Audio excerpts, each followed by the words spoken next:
Long ago, in a small town called Waynesboro, Georgia, a little boy named Sidney Walker was born on April 1st, 1921. But no one really called him Sidney. The people who knew and loved him best called him Beau Jack, a name given to him by his grandma, Evie Mixum. She raised him with love and old stories after his mama passed away. Beau didn't have much growing up.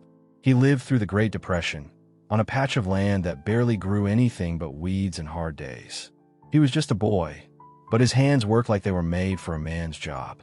He worked the land under the hot Georgia sun. Then in the evenings, he'd wipe the dirt from his arms, pack up his tiny shine kit, and head to the streets to polish shoes for pennies. Some mornings, when the sky was still yawning and the birds hadn't started singing yet, Beau would wake up early. He'd walk 3 long miles into town with nothing in his pockets, but hope and grit in his steps. All day, he'd shine the shoes of strangers, some kind, some not, but he never lost his smile, not even when he was tired. Now here's where the story takes a turn. There was something strange and brutal that boys like Beau were pushed into back then. They called them battle royales. It wasn't a game, it was a fight. 5 or 10 boys, all black, shoved into a ring, sometimes blindfolded, told to fight each other while a crowd of white men watched and laughed. Only the last boy standing got a small prize. And even then, the prize was smaller than the bruises. Beau Jack fought, not because he liked it, but because he had to eat, to survive, to help his grandma. One day, after one of those bruising brawls, something unexpected happened. A man from Augusta National Golf Club noticed him, the same golf course where Beau worked as a caddy when he wasn't fighting. There, he carried heavy golf bags for rich folks, his feet blistered, his back aching, but always polite, always dependable. That's where he met Bobby Jones, a golfing legend. But more than that, a man who saw something different in young Beau. Not just a caddy, not just a shoeshine boy, not just a fighter. He saw a boy with fire in his bones and something rare in his eyes. With Bobby's help, Beau Jack was given a chance. Real training, real gloves, real respect. But let's not forget what made Beau special. It wasn't just his fists. It was his heart. His story didn't begin in a boxing ring. It began with a boy who refused to stay down, no matter how rough the fall. And that, dear child, is how little Sidney from Waynesboro, Beau Jack, started his journey. Not just to become a fighter, but to become a name people would never forget. By 1940, Beau Jack wasn't just a boy with fast hands. He was ready to take on the world. He turned professional that year. No more street fights, no more blindfolds, no more crowds laughing at bruised boys. This time, the gloves were real, and so were the dreams. He packed up the little he had and headed to Massachusetts to begin his journey as a real boxer. And boy, did he fight. In ring after ring, city after city, Beau Jack gave everything he had. He didn't just throw punches, he poured his whole story into them. The long walks to town, the sting of hunger, the weight of being poor and black in a hard country. All of that came out through his fists. And people noticed. He racked up win after win, ending that stretch with 27 victories, only 4 losses and 2 draws. But numbers weren't what made people fall in love with him. It was how he fought. He never backed up. He pushed forward like he was chasing something bigger than a title, like he was chasing freedom. Every time he stepped into the ring, it felt like he was carrying his grandmother's hopes with him. And every time he stepped out, battered or not, he smiled like the little boy who once walked barefoot into town to shine shoes at sunrise. They called him relentless. They called him powerful.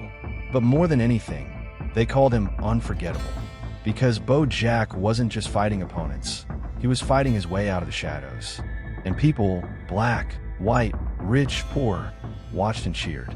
Because something about him made you believe that maybe, just maybe, you could rise too. By August of 1941, Beau Jack had already made waves, but he wasn't done yet. He moved to New York City, a place so loud and alive it felt like the city itself was always in a fight. But Beau didn't flinch. He arrived with worn shoes and a heart that beat like a drum line, steady and fierce. Under the wing of a manager named Chick Wirgels, Beau kept doing what he did best. Fighting like tomorrow depended on it. Then came November 1942. Madison Square Garden, a crowd buzzing with excitement. Lights above, eyes below. Everyone came to see Ali Stoltz, the favorite. The odds were 3-1 against Beau. Almost nobody thought he had a chance. But Beau Jack wasn't built for the easy road. He was built for moments like this. Round after round, he chipped away at the Golden Boy. He fought with the same fire that once lit his long walks to town. And in the 7th round, with the crowd roaring, Beau exploded. A flurry of punches. Cuts opened above Stoltz's eye and across his brow. The referee saw enough. It was over. Beau Jack had won. The underdog had turned the whole place upside down. But he wasn't done making noise.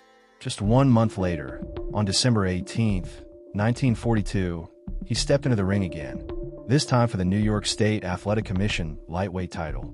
His opponent? Tippy Larkin, a champion, a technician, a man who was supposed to be untouchable. But not to Beau Jack. The bell rang, and Beau came out like a storm. In the very first minute, he dropped Larkin with a sharp left hook. The crowd gasped. Larkin got back up, but Beau wasn't done. Blow after blow, counter after counter, he soaked up Larkin's punches like rain and gave back thunder. Then, in the 3rd round, it happened. A right uppercut, clean, cruel, and perfect, landed square on Larkin's chin. The champion collapsed. Out cold. The referee counted to 10, but Larkin was already gone. It was only the 3rd time in his entire career he'd been knocked out. Beau didn't dance. He didn't boast. He just stood there, a boy from Georgia who had once fought blindfolded for scraps. Now a champion in the biggest city in the world. People began to whisper something they hadn't said before. Beau Jack is the real deal. But to him, it was never about the fame. It was about proving that no matter where you start, even a barefoot kid from a ragged farm can one day make the whole world stand still and watch. By 1943, Beau Jack had become a name you couldn't ignore. People in New York whispered it in barbershops and shouted it in boxing halls. And twice, yes, twice, he stepped in the Madison Square Garden ring with a man named Fritzy Zivik. Zivik wasn't your everyday fighter. He had a reputation. He didn't fight fair. They said, more like a street brawler from a dark alley than a polished boxer. He was rough, sneaky, and wild. But Beau Jack, he was something else. Their first fight came on February 5th. Over 20,000 people packed into the garden, hungry to see if the Southern kid could tame the old wolf. And Beau did just that, dancing around Zivik, jabbing and punching from angles he couldn't teach. But in the 8th round, the crowd turned tense. Beau was called for a low blow, a foul. The room buzzed with disapproval, and suddenly the fight got closer. But when the final bell rang, the judges were sure. Beau had won it, fair and clear, by at least 2 rounds. A month later, on March 5th, they fought again. This time it was tighter. Zivik came sharper, dirtier, harder. But Beau stayed calm, even when the fight got ugly. He didn't just fight with his fists. He fought with his head, his memory, and all the weight he carried from back home. And again, he won. But boxing has a way of giving you both victory and heartbreak in the same breath. On May 21st, 1943, Beau Jack walked into Madison Square Garden again. But this time, everything felt heavier. He was defending his world lightweight title against another tough fighter, Bob Montgomery. And at first, Beau came in blazing. The first round was all his. Uppercuts flying, punches from every direction. He looked like the boy who used to fight blindfolded just to earn coins, now writing poetry with his fists. But then, Montgomery settled in, and Beau, he started to fade. That right hand of Montgomery's, it landed again and again, sharp and punishing.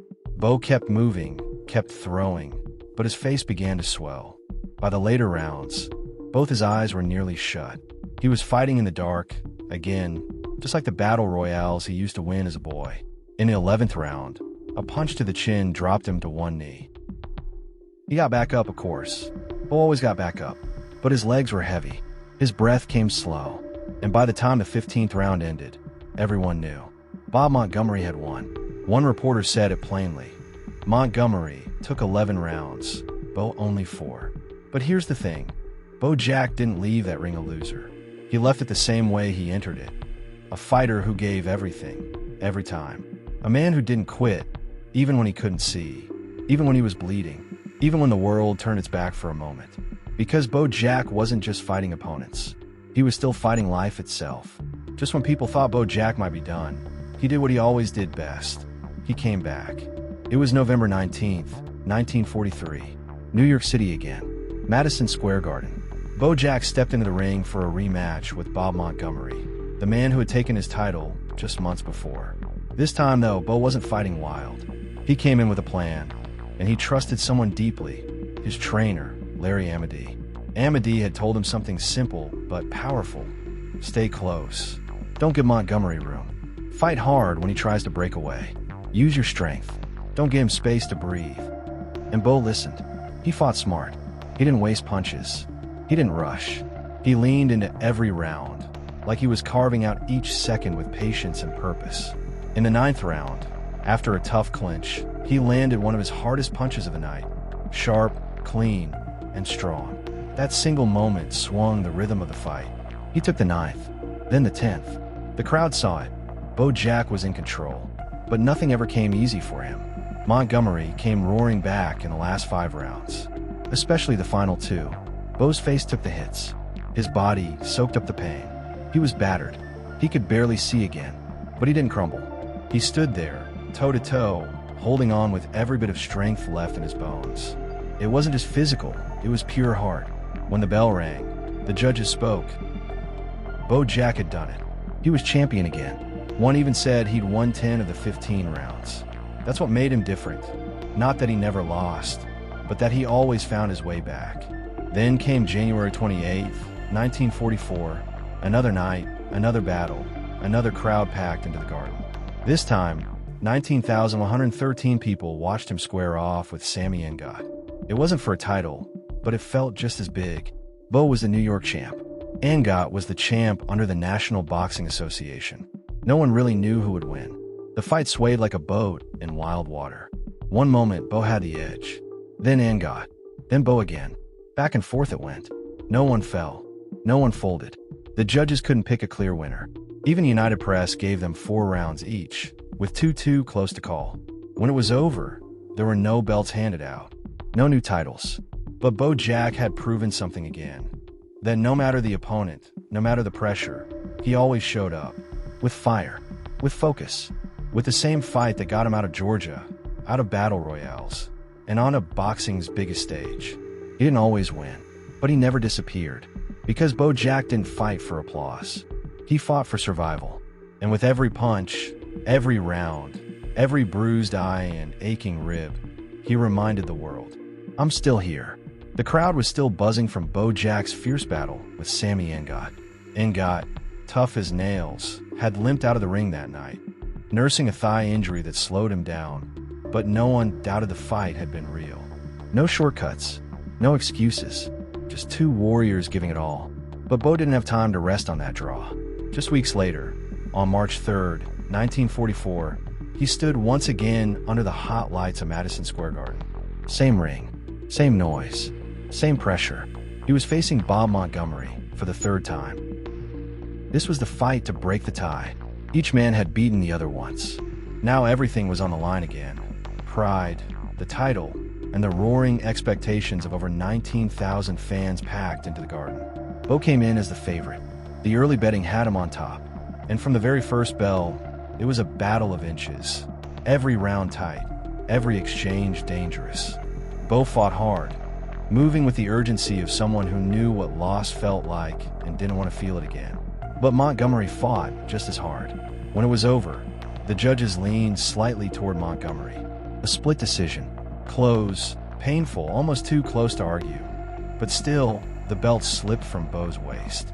The Associated Press gave Montgomery 8 rounds, Beau 4, and called 3 even. It didn't feel like a loss as much as a heartbreak. For Beau Jack, that was the last time he would fight for the lightweight title, at least for the next 4 years. But if you knew anything about Beau Jack, you knew this. He never stayed down for long. Just 2 weeks after losing the championship, on March 17th, 1944, he stepped right back into the ring. No sulking, no hiding, just fire. His opponent this time? Al "Bummy" Davis, the Brooklyn Bomber. A crowd of nearly 20,000 watched these 2 powerhouses collide. But Beau Jack wasn't playing defense. He didn't stick to his usual low crouch or dance around. No, this time he stood tall and slugged it out. Toe-to-toe, blow for blow. It wasn't even close. The judges gave Beau at least 9 of the 10 rounds. 2 of them scored every round in his favor. Davis tried, But Beau was too sharp, too fast, and too full of something deeper, something that couldn't be measured in punches. He fought like a man who refused to let a belt define his worth. The newspapers called him the Georgia Boot Black, remembering the boy who once shined shoes for change. But he was more than that now. He was a man who brought people to their feet, a man who carried the spirit of the streets, the farms, the back alleys, and still stood proud. He didn't have a title anymore, but he had the heart of the crowd, and that meant more. Just weeks after his big win over Al Bummy Davis, Beau Jack stepped back into the Garden, this time to face Juan Zurita, a fresh champion from Mexico who had just taken the NBA lightweight title from Sammy Ngat. The date was March 31st, 1944. The crowd was big, over 17,000 people. But in those early rounds, they waited. Beau and Zurita weren't rushing in.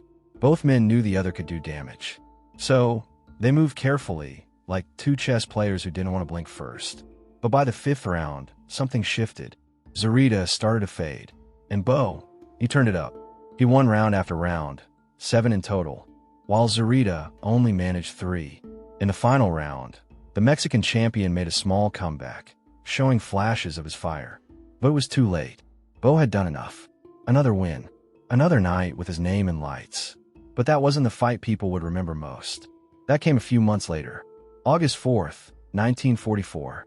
This one wasn't just a fight. It was history. They called it the War Bonds fight. America was in the thick of World War II, and instead of selling regular tickets, the event became a fundraiser. You had to buy a war bond to get in, and not just any bond. A ringside seat cost $100,000. It was a way to support the troops, the country, and still let the people see something unforgettable. Beau Jack versus Bob Montgomery, again. Two men who were now not just boxers, but soldiers. Both were privates in the U.S. Army, and both refused to take a dime for the fight. They did it for the country, for the boys overseas, for the ones who might never come home. That night, $36 million in war bonds were sold, over 15,000 of them, and many generous people who bought bonds didn't even show up. They gave their tickets to American servicemen instead. The fight? It was brutal, fast, honest, and when the final bell rang, it was Beau Jack's hand that was raised. He'd won again. But even that victory wasn't the moment that stole the night. No, that came when the lights dimmed and a single spotlight hit a figure in the front row. Joe Louis, the heavyweight champion of the world. A soldier, a symbol. He stood tall as the crowd, 1,000 strong, rose to their feet and clapped and clapped and clapped. Beau Jack might have won the fight, but the night belonged to more than just him. It belonged to every man and woman fighting for something bigger than themselves. And still, Beau kept fighting. 2 years later, on July 8th, 1946, he met Sammy Ngat again. This time in Washington, D.C., at Griffith Stadium. They fought like their lives depended on it, even though no title was on the line. It was wild. It was messy. It was brutal. Ngat went down briefly in the second. Then Beau got dropped twice in the fourth. But Beau, always the survivor, dug deep in rounds 5 and 6, swinging like it was his last chance. Ngat didn't come out for the 7th round. His body couldn't keep going. Turns out, Ngat had chipped a rib and torn a ligament in his foot. The commission even opened an investigation. It was that rough. But for Beau Jack, it was just another night of giving everything he had. Because he wasn't in the fight for glory. He was in it because that's who he was. A boy who had fought blindfolded in back alleys. A man who gave up paychecks to support a nation at war. A fighter who never once backed down from a hard fight, even when he could barely stand. Beau Jack had been through it all. The titles, the wars, the roar of crowds, the silence of losses. He'd climbed to the top more than once, but by 1948, time was tugging at his shoulders. Still, on July 12th of that year, he stepped into the ring one more time for a shot at the title. This time, it was against Ike Williams, sharp, young, and dangerous, a future Hall of Famer. The fight took place at Shibe Park in Philadelphia, under the open sky, where every punch echoed into the night. The first few rounds were tight. The crowd could feel the tension. The referee gave one round to Beau, one to Ike, and called one even. But by the fourth, something shifted. Beau was slower now, not weaker. His spirit was still burning, but his body was beginning to show its miles. In the 5th round, Williams began to find cracks in Beau's armor. He landed punch after punch, and in the sixth, it was brutal. A left hook came first, hard and unforgiving. Then a swarm of fists followed. Beau tried to hold on. He always did. But the referee had seen enough. He stepped in and ended it. It was over. Beau Jack didn't get the belt that night. He didn't raise his hands. But he stood up, bloodied and tired, because that's what he always did. But the story wasn't finished. That fight was the beginning of a bitter rivalry with Ike Williams. They would meet 3 more times. In the first rematch, Beau fought hard, but Williams took it by split decision. Their second fight ended in a draw. The third, in 1958, was in Beau's hometown of Augusta, Georgia. It was a night meant to bring his story full circle. But by then, Beau was aging, slower, fading. He couldn't answer the bell for the 9th round. And just like that, the career of one of boxing's fiercest hearts came to an end. But behind the scenes, the game had grown darker. Williams, like many fighters back then, had fallen under the shadow of men like Blinky Palermo and Frankie Carbo. Names tied to the mafia, men who treated boxers like pawns and paychecks. They controlled fights, they controlled careers, and sometimes they ruined lives. Beau Jack had fought in a world where the punches weren't always the most dangerous part of boxing. Still, through it all, he kept going. He never fought dirty. He never cheated. And even when his body began to betray him, his soul never did. Beau Jack may have lost that final fight in Augusta, but in truth, he had already won something much greater. He had lived his story out loud, on his feet, with nothing to his name but heart, hustle, and the love of a crowd that never forgot him. When Beau Jack finally hung up his gloves, he walked away with 83 wins, 40 of them by knockout. He'd lost 24, drawn 5, and given his all in every one. But numbers never told his story. What mattered was how he fought, and how he lived. After boxing, Beau returned home to Augusta, Georgia. He opened a small drive-in barbecue stand and worked a bit of land on a quiet farm. The cheers were gone, the lights had faded, but he kept moving. He even refereed wrestling matches in South Carolina for a while, staying close to the ring in his own way. But the fight wasn't over. Later, he moved to Miami with what was left of his boxing earnings. And there, on the polished floors of the Fontainebleau Hotel on Miami Beach, the former world champion quietly returned to the job he once did as a boy. He shined shoes. People passed by without knowing who he was. The man who once sold out Madison Square Garden now bent low, polishing leather, like he had decades earlier on the streets of Augusta. But he wasn't bitter. He was still Beau Jack. He trained young fighters at the famous Fifth Street gym, where champions were made. He gave them his time, his stories, his fire. Because even without the spotlight, he was still a teacher, still a fighter at heart. At home, he was a father of 7, Ronald, Donald, George, Barbara and Yvonne, Georgiana, and Timothy. He loved them all. His wife, Josephine, stood by him. None of his sons became boxers, but perhaps that was a quiet blessing. He had walked the hard road, so they wouldn't have to. In the end, life wasn't kind to Beau Jack. He suffered from Parkinson's disease. The money ran out. The crowds had long stopped cheering. And the man who once lit up arenas spent his final years in a nursing home in Miami, passing away quietly on February 9th, 2000, at the age of 78. But the world didn't forget. In 1979, Georgia welcomed him into their Sports Hall of Fame. In 1991, he took his place in the International Boxing Hall of Fame, where only the greats belong. Because Beau Jack wasn't just a fighter. He was a boy who rose from nothing, a man who gave everything, a name that should be spoken with respect every single time. And if someone ever asks, who was Beau Jack? You tell them, he was heart, he was fire. He was the kind of man the world only sees once in a while. And even when the bell stopped ringing, he never really stopped fighting. Beau Jack's story wasn't just about boxing. It was about rising, falling, and rising again. He fought for more than titles. He fought for dignity, for family, for every kid who starts with nothing. And even when the crowds went quiet, his legacy kept swinging.